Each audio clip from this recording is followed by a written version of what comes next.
Atlas of Mesopotamia located over 30 ziggurats and temple mounds in Mesopotamia, including some in Persia. Andre Perot identified 33 towers in 27 different cities, adding it was sometimes possible for one city to have several ziggurats. These were massive, demanding civic works projects that drug on for countless decades, covering possibly 900 years from the flood until Sumer was destroyed in 2000 BC. Both the Akkadians and Sumerians were polytheistic during this time frame. They believed their destinies were in the hands of capricious gods who decided their fates. Life was hard for them. They suffered through periods of drought and floods, pestilence and never-ending wars, crop failures, infertility. Everything was under the control of the gods. And each city had its own city god who was their protectorate. For example, at Ur, the moon god Nana fulfilled that role, and at Sippar, it was the sun god Utu who looked out over them. The ziggurats were the means by which the city dwellers showed their devotion to their gods. By building a ziggurat that was higher with an altar that was resplendent, each city tried to outdo their neighbors.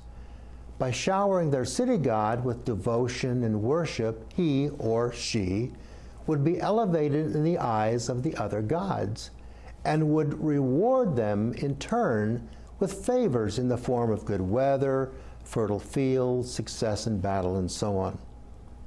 Essentially, a sort of ziggurat building contest ensued as cities competed with their neighboring cities in their outpouring of devotion, demonstrated by the height of the ziggurat and the extent it was adorned with cut stone and lapis lazuli.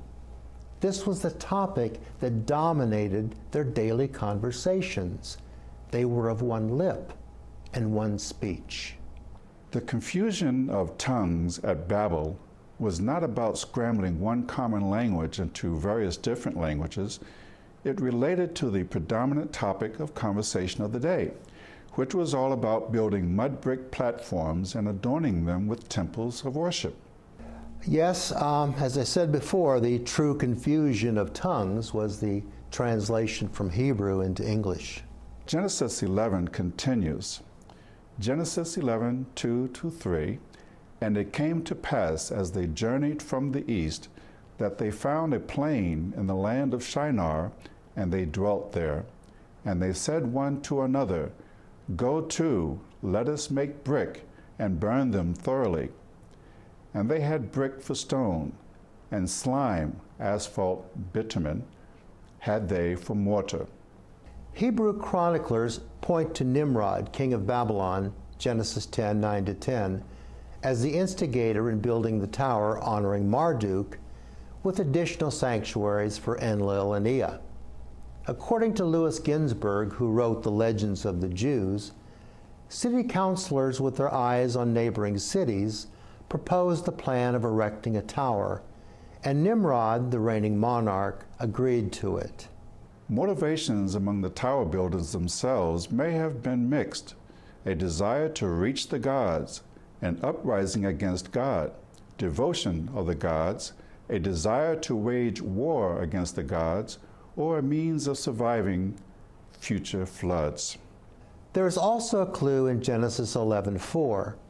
And they said, Go to, let us build us a city and a tower whose top may reach unto heaven, and let us make us a name, lest we be scattered abroad upon the face of the whole earth. Gudea, king of Lagash, built the Inunu temple to worship Ningirsu, city god of Girsu, modern Tello, constructed from burnt bricks and bitumen from Bitumen Lake, quote unquote. Besides the similarity in building materials, note the similarity in attitude and aspirations with the builders at Babel. In Gudea's words, the temple was an object of admiration to the eyes of the gods. A sense of this pride and competitive spirit that was emblematic of virtually every city in Mesopotamia can be seen in this liturgy. The shrine with a couch will be built like a perfect mountain. As the holy stone vessel of the deep it rose. On account of the great name which he had made for himself, he was received among the gods into their assembly. Notice the commonality between the great name which he had made for himself in the liturgy with, "Let us make us a name," in Genesis 11:4. It's hard to know what was foremost in the minds of these people caught up in this monumental enterprise.